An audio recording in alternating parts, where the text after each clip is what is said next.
Hello friends, कैसे आप सब? होप सब अच्छे होंगे। तो देखिए गाइज, एक हमने क्वेश्चन किया था, ये थोड़ा सा मैं स्टेटमेंट मिसअंडरस्टूड कर गई थी, उसके लिए सॉरी। देखिए, late H B A subgroup of ji. H कोई सब ग्रुप दे रखा है जी का, in which of the following H is not normal. ठीक है, इनमें से कौन सा नॉर्मल नहीं है? ठीक है, तो जो फर्स्ट है मेरा, ये कौन से केस में ऐसे नॉर्मल नहीं है? तो जो फर्स्ट मैंने केस लिया, क्या हुआ? फर्स्ट है जी बिलोंग टू जी, जी अपने ग्रुप से बिलोंग करा, जी एच जी इनवर्स क्या हो जाएगा? एच के बराबर होगा। तो देखिए गाइज, मैं बिल्कुल सिंपल तरीके से बता रही हूँ। मेरे को पता है कि जो नॉर्मल सब ग्रुप की डेफिनेशन होती है कि कि जी एच जी इनवर्स, ये क्या होगा? एच के बराबर हो जाएगा।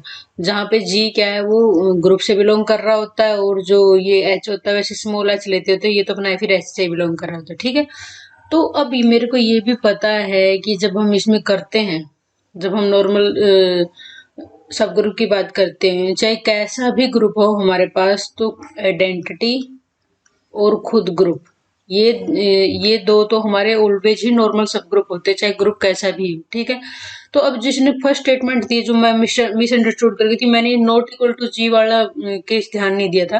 तो इसमें क्या दे रहा है? ये कह रहा है कि एच सब ग्रुप होगा जी का, और पूछा कौन सी बात सही नहीं है इसके केस में। तो अब मेरे को पता, ये कह रहा है कि G H G inverse equal to H, वो जी नहीं है, वो जी नहीं है। इसका कहने का मतलब ये एच नॉर्मल सब ग्रुप है, इस कंडीशन को सेटिस्फाई कर रहा है, लेकिन जी सेटिस्फाई नहीं कर रहा है। लेकिन ये तो गलत बात है ना। जी अगर नॉर्मल सब ग्रुप की कंडीशन को सेटिस्फाई नहीं कर रहा, इसका मतलब क्या है? वो नॉर्मल सब ग्रुप नहीं हुआ। लेकिन जो बेसिक डेफिनेशन है उससे तो मेरे को पता है कि वो होगा अपना, होगा ना, कि जी तो खुद तो नॉर्मल सब ग्रुप हमेशा ही होता खुद का। तो ये ऑप्शन ए करेक्ट होगा। अगर अपना यहाँ पे मैंने थोड़ा सा ध्यान नहीं दिया यहाँ पे, अगर यहाँ पे अपना ऐसे होता कि सीधा ही दिया होता कि जी बिलोंग टू दिस, और क्या है, जी एच जी इनवर्स किसके बराबर है? एच के बराबर है।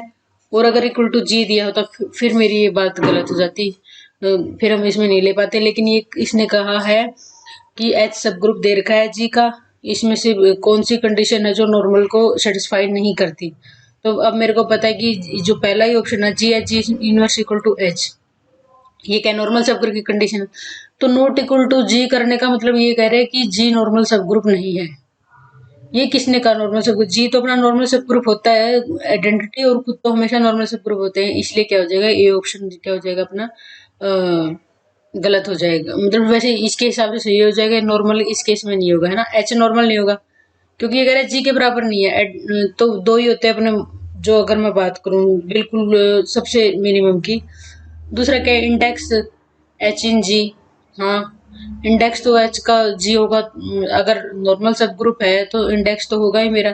तो ये भी गलत हो गया। Product of two right coset of H is right coset, और product of two left coset is left coset. अगर मेरा क्या है कि अगर मेरे को दे रखा है इसने, अगर क्या दे रखा है गाइस, इसने इसने मेरे को बोला है कि एच इज नॉर्मल, एच क्या है? नॉर्मल सब ग्रुप है, मान लिया एच नॉर्मल सब ग्रुप है।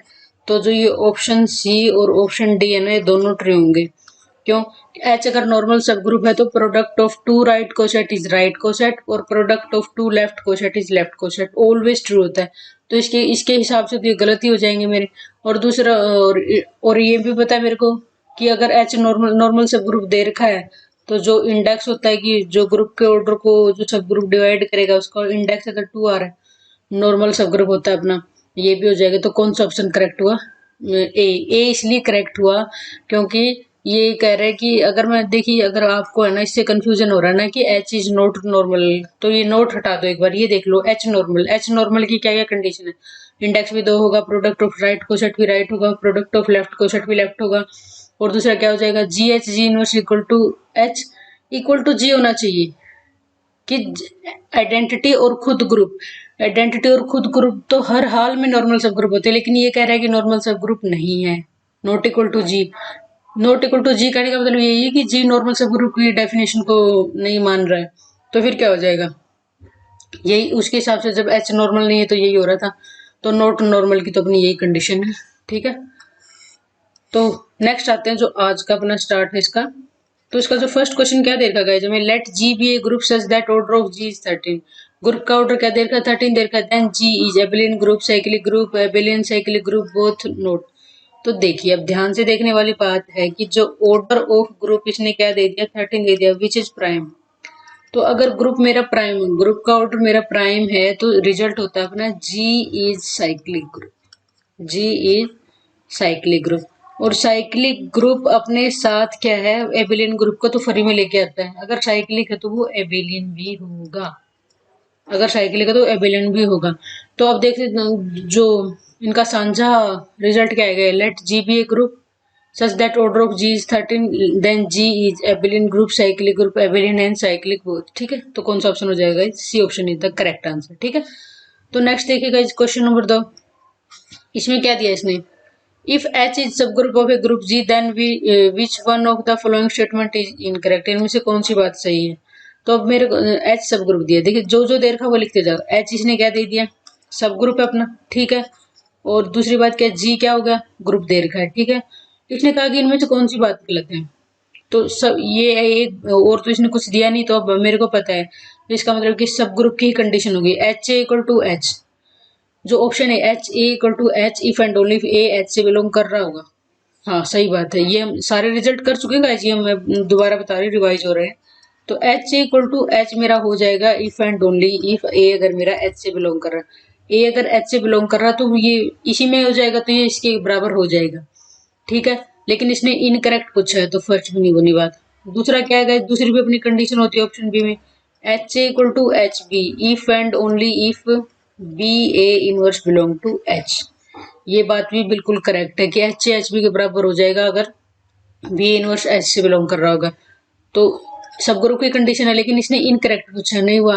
अब अगर मैं बात करूं डी की, डी ऑप्शन की, तो मेरे को ये भी पता है कि जब मैं ये होता है कि H inverse equal to H, ये क्या होता है कि अपनी, अगर मैं यहाँ पे इस तरीके से बात करूं तो इसमें क्या होता है, अगर मेरा सब ग्रुप है तो मेरी इस कंडीशन को सेटिस्फाई करेगा, क्यों करेगा। अब मेरे को ये पता है कि एच सब ग्रुप दे रखा है जी का, एच सब ग्रुप दे रखा है जी का, और उसका इनवर्स मैं निकालूं उसका। अब मेरे को पता है जो सब ग्रुप खुद ग्रुप भी होता है, उसमें क्या होता है एलिमेंट्स और उनका सबका इनवर्स होता है। तो फिर अब अगर ये एच इनवर्स इसके बराबर क्यों हो जाएगा, अब एच इनवर्स में जो एलिमेंट है उनका इनवर्स लूंगे तो एच के बराबर हो जाएगा, दोनों एक दूसरे को कंप्लीट कर रहे हैं। तो ये सब ग्रुप की होती है, लेकिन हमने तो इनकरेक्ट पूछना, तो कौन सा ऑप्शन पूछ गया, सी ऑप्शन।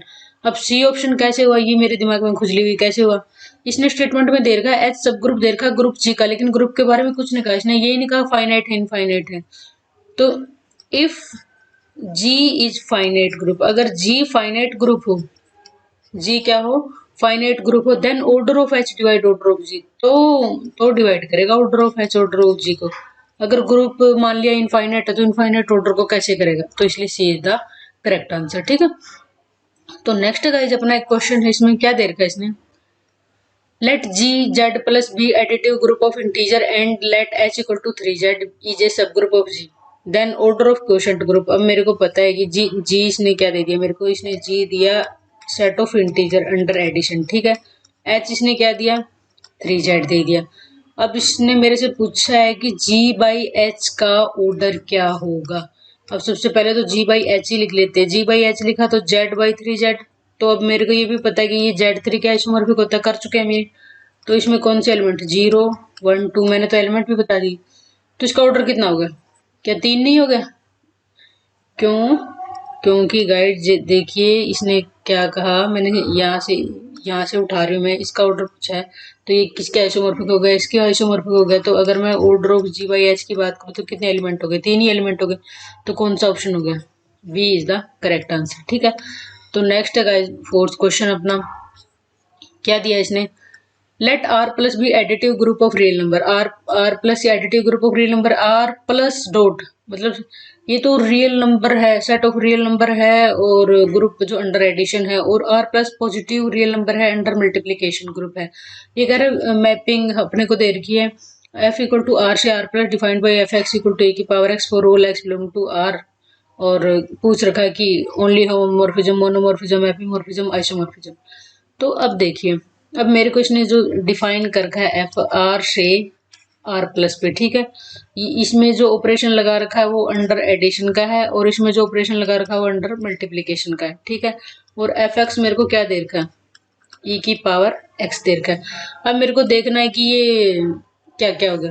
अब देखिए होमोमॉर्फिज्म की अगर मैं बात करूँ तो होमोमॉर्फिज्म तो मेरा ये ऐसे होता था कि F X star Y equal to F X और यहाँ पे डॉट एफ वाई। मेरा कहने का मतलब है जो ये वाला जो यहाँ पे जो ऑपरेशन होता है वो पहले वाला होता है, वो जो यहाँ पे ऑपरेशन होता है इन दोनों के बीच में वो सेकंड वाला होता है। ठीक है, तो ये चीज है। तो फिर अगर मैं यहाँ पे बात करूँ इसमें कि ये अगर मैं लेफ्ट साइड लूँ तो इसमें ऑपरेशन क्या है कि x प्लस वाई। ठीक है, तो अब देखिए x प्लस वाई तो मैंने ये कहा था कि जो यहाँ पे है वो या क्या हो जाएगा, इसके ऊपर चला जाता है। तो x प्लस वाई तो किसके बराबर हो गया, क्या e की पावर x इंटू ई की पावर वाई। अब एक और बात भी है, अगर मैं लेफ्ट साइड लूँ कि F X into F Y, F X into F Y की अगर मैं बात करूँ तो ये क्या हो जाएगा, तो एफ एक्स किसके बराबर होता है ई की पावर एक्स के, और ये एफ वाई किसके बराबर है ई की पावर वाई के, क्योंकि ये तो मैंने एक्स को रिप्लेस किया सीधा और कुछ नहीं किया। ठीक है, तो अगर मैंने इस तरीके से किया है तो फिर मेरा क्या हो जाएगा, क्या ये इसके बराबर नहीं हो जाएगा, यहाँ पे पुट कर दूं तो F X into F Y. तो होमोमॉर्फिज्म तो मेरा हो गया, होमोमॉर्फिज्म तो हो गया। अभी मैं जो दूसरा ट्विस्ट लेके आ रहा हूँ कि अगर मैं इसको वन वन और ऑन टू कर दूं तो ये मेरा आइसोमॉर्फिज्म हो जाएगा। तो एफ एक्स गाइज मेरे को दे रखा है ई की पावर एक्स। ठीक है, अगर मैं बात करूं कि मेरे को वन वन प्रूव करना तो F of X one equal to F of X two. ठीक है, तो अगर मेरे X one equal to X two आ जाते हैं तो मेरा वन वन हो जाएगा। अब मेरे को पता है कि ई की power X one equal to E की पावर एक्स टू, ये मेरे कब इक्वल होंगे, जब एक्स वन इक्वल टू ये मेरे दोनों। अब मैं ये मान के चल रही हूँ ना, देखिए मैंने ये माना है कि ये मैं ये लेके चली हूँ कि इमेज बराबर है, तो ये क्या हो जाएगा मेरा, ये आ गया कंडीशन। मैं इमेज लेके चल रही थी और एलिमेंट बराबर हो गए तो फिर क्या हो जाएगा, वन वन तो हो गया मेरा। ठीक है, तीसरा स्टेप क्या है गाइस, अगर मैं ऑन टू और प्रूव कर दूं तो ऑन टू में मुझे नहीं लगता कोई समस्या है। एफ एक्स इक्वल टू इसने क्या दे दिया, ई की पावर एक्स है, इसको वाई के बराबर मान लो। तो अब देखिए Y equal to log x। ठीक है, तो y की मैं कोई भी वैल्यू पुट करती रहूंगी, y की मैं कोई भी वैल्यू सॉरी x की मैं कोई भी वैल्यू पुट करते रहूंगी तो मुझे मेरा कहने का मतलब y equal to log x मिल गया मेरे को। और जो अपने को दे रखी है डोमेन और कोडोमेन, ये इसमें r प्लस अंडर एडिशन है और ये क्या है, set of positive real number. तो देखिए गाइस y इक्वल टू ये हो गया मेरा। तो फिर अगर मैं बात करूं तो y equal to log x है। ठीक है, तो अब मेरे को ये निकालना था कि यहाँ पे x तो अपना क्या है, रियल नंबर से बिलोंग कर रहा है, और y क्या है अपना सिर्फ पॉजिटिव रियल नंबर से। और हमें ये भी पता, ये तो अपनी क्या कोडोमेन दे रखी है। और दूसरी बात क्या है कि जो log x है ना, उसकी जो मैं अगर रेंज की बात करूँ तो वही ना जीरो से इन्फिनिटी, तो ये क्या है पॉजिटिव रियल नंबर।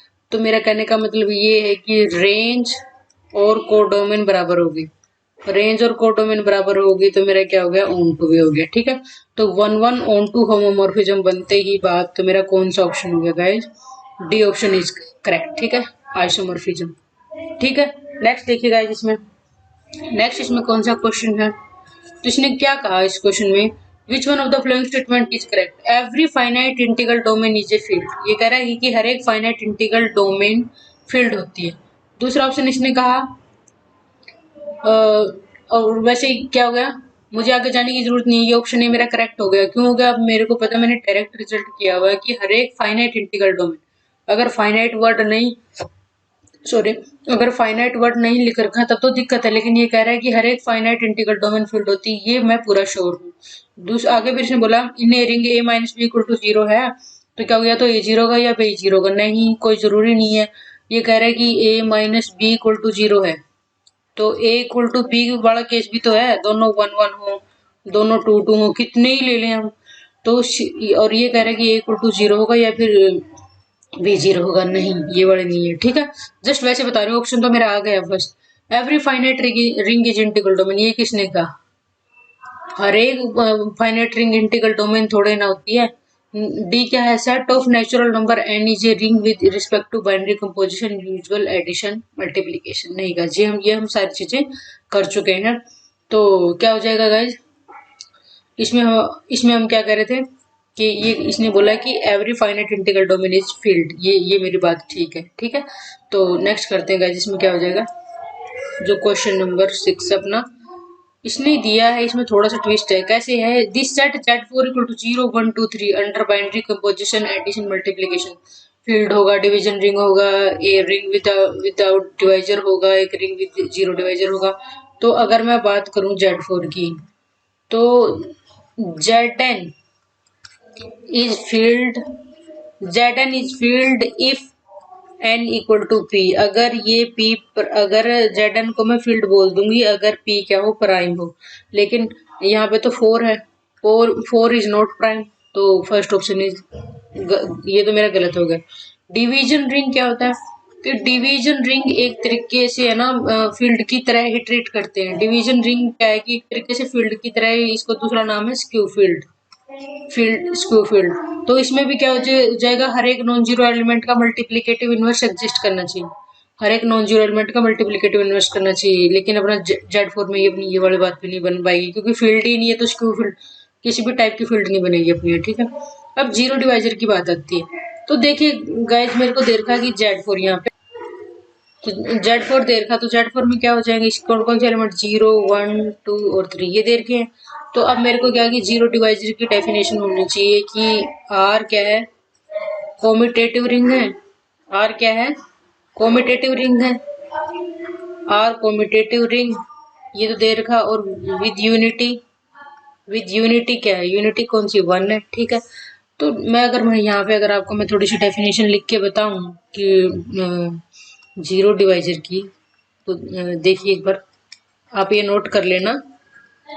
तो क्या है कि late R B A commutative ring, let R be a commutative ring with unity, ठीक है, with unity। और नेक्स्ट क्या हो जाए, if a non-zero element belong to R, then there exist, कह रहा है कि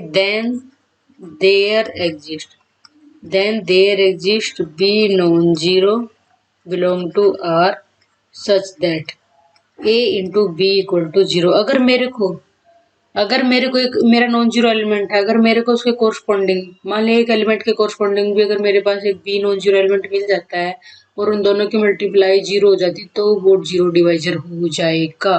then A is zero divisor, ठीक है, ए इज जीरो डिवाइजर हो जाएगा।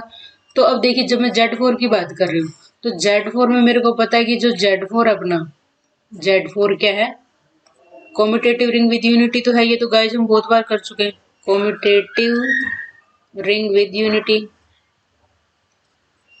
कॉम्यूटेटिव रिंग विद यूनिटी तो मेरा बन ही गया।